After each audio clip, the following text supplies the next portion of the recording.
সাথে নিয়ে এবারে জুলাই ঘোষণাপত্র পাঠ করছেন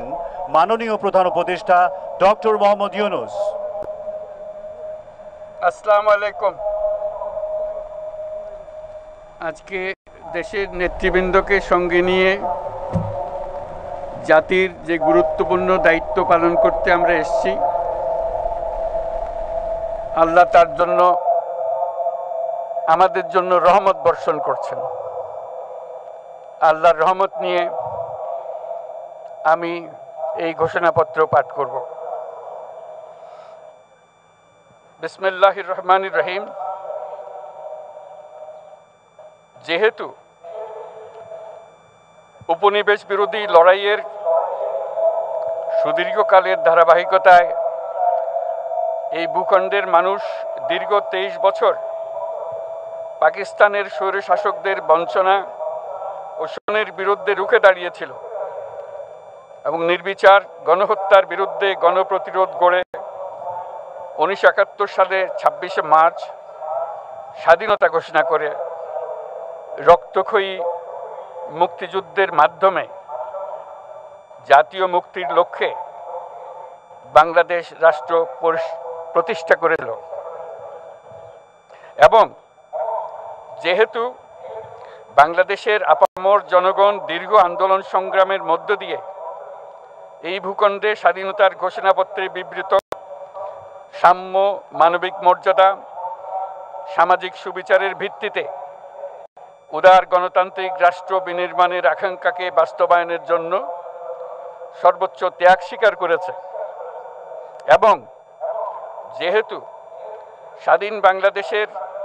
1972 সালের সংবিধান প্রণয়ন পদ্ধতি এর কাঠামোগত দুর্বলতা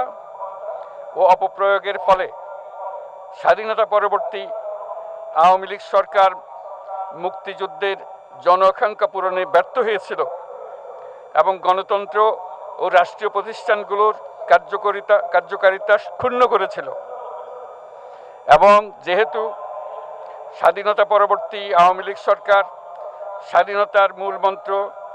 গণতান্ত্রিক শাসন ব্যবস্থার বিপরীতে বাকশাল নামে সাংবিধানিকভাবে একদলীয় শাসন ব্যবস্থা কায়েম করে এবং মত প্রকাশ ও বিচার বিভাগের স্বাধীনতা হরণ করে, যার প্রতিক্রিয়ায় 1975 সালের 7ই নভেম্বর দেশের সিপাহী জনতার ঐক্যবদ্ধ বিপ্লব সংগঠিত হয় এবং পরবর্তী সময়ে একদলীয় বাকশাল পদ্ধতির পরিবর্তে বহুদলীয় গণতন্ত্র, মত প্রকাশ ও বিচার বিভাগের স্বাধীনতা পুনঃপ্রবর্তনের পথ সুগম হয়। এবং যেহেতু 80-র দশকে সামরিক স্বৈরশাসনের বিরুদ্ধে দীর্ঘ 9 বছর ছাত্র জনতার অবিরাম সংগ্রামের মধ্য দিয়ে 1990 সালে গণ অভ্যুত্থান সংগঠিত হয় এবং 91 সনে পুনরায় সংসদীয় গণতান্ত্রিক শাসন ব্যবস্থার প্রবর্তন করা হয়, এবং যেহেতু দেশি বিদেশি চক্রান্তে সরকার পরিবর্তনের গণতান্ত্রিক প্রক্রিয়া ব্যাহত হওয়ায় 1/11 মতো ষড়যন্ত্রমূলক ব্যবস্থার মাধ্যমে বাংলাদেশে শেখ হাসিনার একচ্ছত্র ক্ষমতা, আধিপত্য এবং ফেসিবাদের পথ সুগম করা হয়। যেহেতু দীর্ঘ 16 বছরের ফেসিবাদী অগণতান্ত্রিক গণবিরোধী শাসন ব্যবস্থা কায়েমের লক্ষ্যে এবং একদলীয় রাষ্ট্র ব্যবস্থা প্রতিষ্ঠার অতি উগ্র বাসনা চরিতার্থ করার অভিপ্রায়ে সংবিধানে অবৈধ অগণতান্ত্রিক পরিবর্তন করা হয়, যার ফলে একদলীয় একচ্ছত্র ক্ষমতা ও আধিপত্য প্রতিষ্ঠার পথ সুগম হয়। এবং যেহেতু শেখ হাসিনার আওয়ামী লীগ সরকারের দুঃশাসন, গুম খুন, আইন বহির্ভূত হত্যাকাণ্ড, মত প্রকাশের স্বাধীনতা হরণ এবং একদলীয় স্বার্থে সংবিধান সংশোধন ও পরিবর্তন বাংলাদেশের সকল রাষ্ট্রীয় সাংবিধানিক প্রতিষ্ঠানসমূহকে ধ্বংস করে, এবং যেহেতু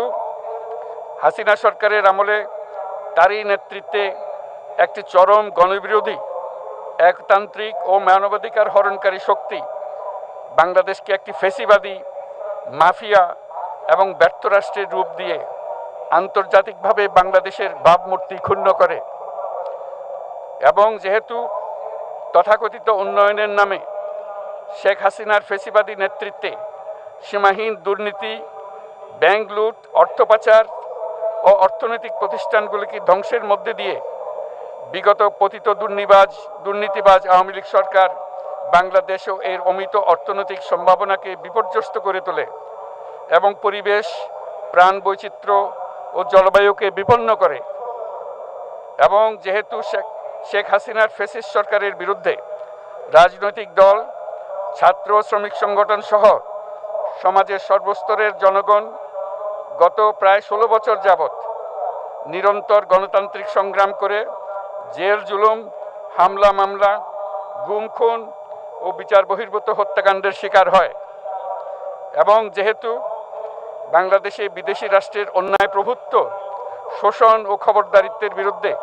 এদেশের মানুষের ন্যায়সঙ্গত আন্দোলনকে বহিঃশক্তির তাবেদার আওয়ামী লীগ সরকার নিষ্ঠুর শক্তি প্রয়োগের মাধ্যমে দমন করে। এবং যেহেতু অবৈধভাবে ক্ষমতা অব্যাহত রাখতে আওয়ামী লীগ সরকার 3টি প্রহসনের নির্বাচনে এর জাতীয় সংসদ নির্বাচন এদেশের মানুষকে ভোটাধিকার ও প্রতিনিধিত্ব থেকে বঞ্চিত করে। যেহেতু আওয়ামী লীগ আমলে ভিন্ন মতের রাজনৈতিক নেতাকর্মী, শিক্ষার্থী, তরুণদের নিষ্ঠুরভাবে নির্যাতন করা হয় এবং সরকারি চাকুরিতে একচেটিয়া দলীয় নিয়োগ এবং কোটাভিত্তিক বৈষম্যের কারণে ছাত্র, চাকুরি প্রার্থী, নাগরিকদের মধ্যে চরম ক্ষোভের জন্ম হয়। এবং যেহেতু বিরোধী রাজনৈতিক দল সংগঠনের উপর চরম নিপীড়নের ফলে দীর্ঘদিন ধরে জনরোষের সৃষ্টি হয় এবং জনগণ সকল বৈধ প্রক্রিয়া অবলম্বন করে ফ্যাসিবাদ বিরোধী লড়াই চালিয়ে যায়। এবং যেহেতু সরকারি চাকরিতে বৈষম্যমূলক কোটা ব্যবস্থা বিলোপ ও দুর্নীতি প্রতিরোধে বৈষম্য বিরোধী ছাত্র আন্দোলন চলাকালে আওয়ামী লীগ সরকার কর্তৃক ব্যাপক দমন পীড়ন, বর্বর অত্যাচার, মানবতা বিরোধী হত্যাকাণ্ড চালানো হয়, যার ফলে সারা দেশে দলমত নির্বিশেষে ছাত্র জনতার উত্তাল গণবিক্ষোভ গণ অভ্যুত্থানের রূপ নেয়। এবং যেহেতু ফ্যাসিস্ট শক্তির বিরুদ্ধে অদম্য ছাত্র জনতার অভ্যুত্থানে রাজনৈতিক দল, ধর্মীয়, সামাজিক, সাংস্কৃতিক, পেশাজীবী, নারী ও শ্রমিক সংগঠনসমূহ সমাজের সকল স্তরের মানুষ যোগদান করে এবং আওয়ামী ফ্যাসিবাদী বাহিনী রাজপথে নারী, শিশু সহ প্রায় 1000 মানুষকে নির্বিচারে হত্যা করে, অগণিত মানুষ পঙ্গুত্ব, অন্ধত্ব বরণ করে। আন্দোলনের চূড়ান্ত পর্যায়ে সামরিক বাহিনীর সদস্যগণ জনগণের গণতান্ত্রিক লড়াইকে সমর্থন প্রদান করে। এবং যেহেতু অবৈধ শেখ হাসিনা সরকার পতন, ফ্যাসিবাদী ব্যবস্থার বিলোপ এবং নতুন রাজনৈতিক বন্দোবস্তের লক্ষ্যে বৈষম্য বিরোধী ছাত্র আন্দোলনের ডাকে জনগণ অসহযোগ আন্দোলন শুরু করে, পরবর্তী সময়ে 5ই আগস্ট ঢাকা অভিমুখে লং মার্চ পরিচালনা করে এবং ফ্যাসিবাদ বিরোধী আন্দোলনরত সকল রাজনৈতিক দল, ছাত্র জনতা তথা সর্বস্তরের সকল শ্রেণীর, পেশার, আপামর জনসাধারণ তীব্র আন্দোলনের চূড়ান্ত পর্যায়ে গণভবনমুখী জনতার উত্তাল যাত্রার মুখে ফ্যাসিস্ট হাসিনা 5ই আগস্ট 2024 তারিখে পদত্যাগ করে দেশ ছেড়ে পালিয়ে যেতে বাধ্য হয়। এবং যেহেতু বাংলাদেশের রাজনৈতিক ও সাংবিধানিক সংকট মোকাবেলায় গণ অভ্যুত্থানের মধ্য দিয়ে ব্যক্ত জনগণের সার্বভৌমত্বের প্রত্যয় ও প্রয়োগ রাজনৈতিক ও আইনি উভয় দিক থেকে যুক্তিসঙ্গত, বৈধ ও আন্তর্জাতিকভাবে স্বীকৃত। এবং যেহেতু জনগণের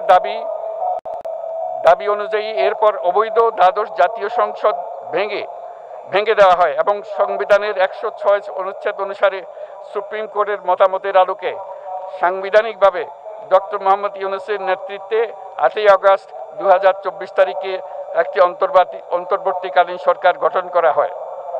এবং যেহেতু বাংলাদেশের সর্বস্তরের জনগণের ফ্যাসিবাদ বিরোধী তীব্র আকাঙ্ক্ষা এবং ছাত্র জনতার অভ্যুত্থানের মধ্য দিয়ে ফ্যাসিবাদ, বৈষম্য, দুর্নীতিমুক্ত সমাজ ও রাষ্ট্র বিনির্মাণের অভিপ্রায় প্রকাশিত হয়, সেই হেতু বাংলাদেশের জনগণ সুশাসন ও সুষ্ঠু নির্বাচন, ফ্যাসিবাদী শাসনের পুনরাবৃত্তি রোধ, আইনের শাসন, অর্থনৈতিক ও সামাজিক ন্যায়বিচার নিশ্চিত করার লক্ষ্যে নিয়মতান্ত্রিক উপায়ে বিদ্যমান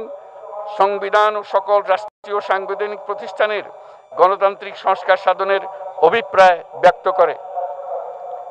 এবং সেহেতু বাংলাদেশের জনগণ বিগত 16 বছরের দীর্ঘ ফ্যাসিবাদ বিরোধী আন্দোলন সংগ্রামকালে এবং 2024 সালের জুলাই গণঅভ্যুত্থানকালীন সময়ে ফ্যাসিস্ট আওয়ামী লীগ সরকার কর্তৃক সংগঠিত গুম খুন হত্যা গণহত্যা মানবাধিকার বিরোধী অপরাধ ও সকল ধরনের নির্যাতন নিপীড়ন ও রাষ্ট্রীয় সম্পত্তি লুণ্ঠনের অপরাধ সমূহের দ্রুত উপযুক্ত বিচারের দৃঢ় অভিপ্রায় ব্যক্ত করছে। সেহেতু বাংলাদেশের জনগণ জুলাই জনগণের সকল শহীদদের জাতীয় বীর হিসেবে ঘোষণা করে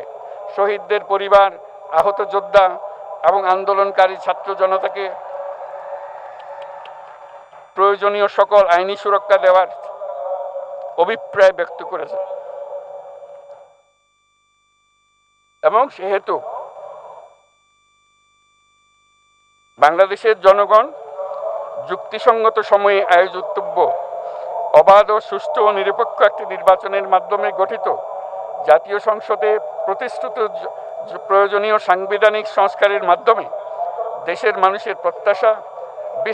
বিশেষত তরুণ প্রজন্মের আকাঙ্ক্ষা অনুযায়ী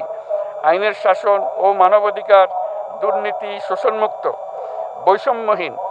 ও মূল্যবোধ সম্পন্ন সমাজ এবং গণতান্ত্রিক রাষ্ট্র ব্যবস্থা প্রতিষ্ঠার অভিপ্রায় ব্যক্ত করেছে এবং সেহেতু বাংলাদেশের জনগণ এই প্রত্যাশা ব্যক্ত করছে যে একটি পরিবেশ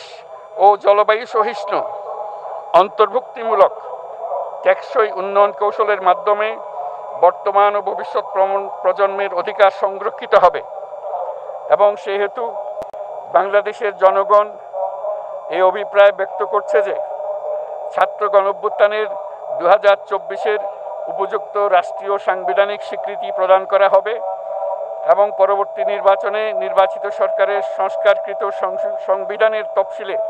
এই ঘোষণাপত্র সন্নিবেশিত করা হবে এবং 5ই আগস্ট 2024 সালে